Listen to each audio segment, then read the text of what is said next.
দিনহাটা শহরের হাসপাতাল মোড় সংলগ্ন এলাকায় এসইউসিআই এর নেতা আজিজুল হককে মারধরের অভিযোগ উঠল তৃণমূল কংগ্রেসের বিরুদ্ধে। হাসপাতাল মোড় এলাকায় শনিবার রাতে এই ঘটনায় চাঞ্চল্য ছড়ায়। যদিও তৃণমূল কংগ্রেস সেই অভিযোগ অস্বীকার করে দিয়েছে। এই ঘটনার সাথে তৃণমূলে কেউ জড়িত নয় বলে জানিয়েছেন দিনহাটা শহর ব্লক তৃণমূল কংগ্রেসের সভাপতি বিশুধর। এদিন দিনহাটা থানা থেকে হাসপাতাল মোড় এলাকায় একটি জরুরি কাজে এসেছিলেন আজিজুল হক। সেই সময় তাকে রাস্তায় ফেলে বেধড়ক মারধর করা হয় বলে অভিযোগ করেন তিনি। বর্তমানে আজিজুল হক দিনহাটা মহকুমা হাসপাতালে চিকিৎসাধীন।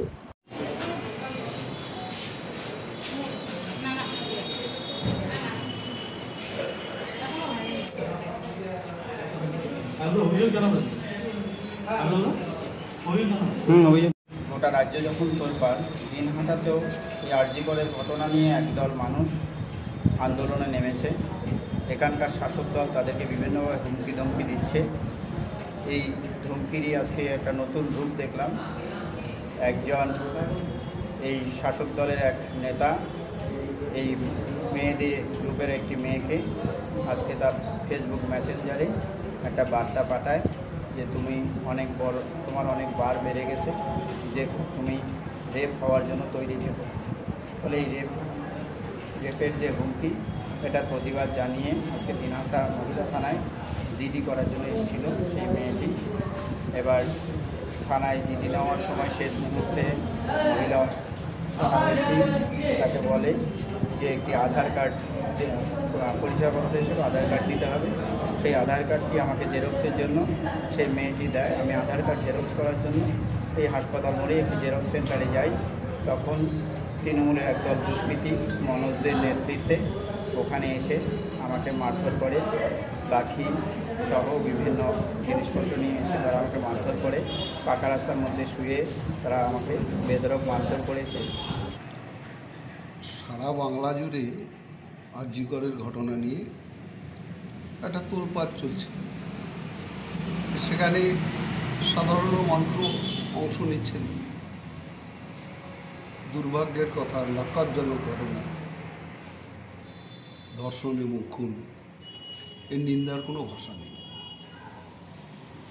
এই ঘটনায় তার মায়ের চোখের জল পড়বে, তার বাবার আর্তনাদ থাকবে, কষ্ট থাকবে, যন্ত্রণা থাকবে, ভেতরে চিৎকার থাকবে। এটা খুব স্বাভাবিক। সেই সাথে যারা জনদরদী মানুষ সাধারণ, তাদেরও নিশ্চয়ই চোখের জল পড়বে, আমাদেরও চোখের জল পড়বে। কিন্তু এই ঘটনাকে কেন্দ্র করে একটা জিনিস দেখা যাচ্ছে, কিছু মানুষ যারা সমাজের কোনোদিন কোনো কাজে আসেন না, প্রতিবেশী যদি মারা যান, পাশের বাড়িতে বাচ্চাটা যদি অসুস্থ হয়, তাও হাসপাতালে কোনোদিন চিৎকার করলে নিয়ে যায় না। তারা হঠাৎ করে তাদের চোখে জল আসলো, চোখে সরষের তেল দিয়ে রাস্তায় কখনো রাত জাগার নাম, কখনো বিভিন্ন সংগঠনের নামে মুখোশ পরে একেবারে রাম বাম শুধু নয়, যারা স্বার্থান্বেষী মানুষ তারা রাস্তায় নামে। আমাদের বক্তব্য, বিচ্ছিন্ন ঘটনা ঘটতে পারে, এরকম যদি কোনো ঘটনা ঘটে আপনারা যেটা বললেন, এটা নিন্দনীয় নিশ্চয়ই, তা হবে কেন? সবার অধিকার আছে, সেই অধিকার বলে সে থানায় গেছে, ঠিক আছে। কিন্তু ঘটনাটা কতটা সত্যি, কতটা সাজানো দেখছি। এখন প্রশ্ন, দিনহাটা এই ঘটনা ঘটল, যদি নাটক না হয়ে থাকে, তাহলে এত নাটক এখন সারা রাস্তা জুড়ে আমরা দেখছি, যদি নাটক না হয়ে থাকে তাহলে নিন্দনীয়। আর যারা সাজগোজ করিয়ে নাটক করার মঞ্চে নামিয়ে দিচ্ছেন বিভিন্ন বাচ্চা মেয়েদের, নাটক করে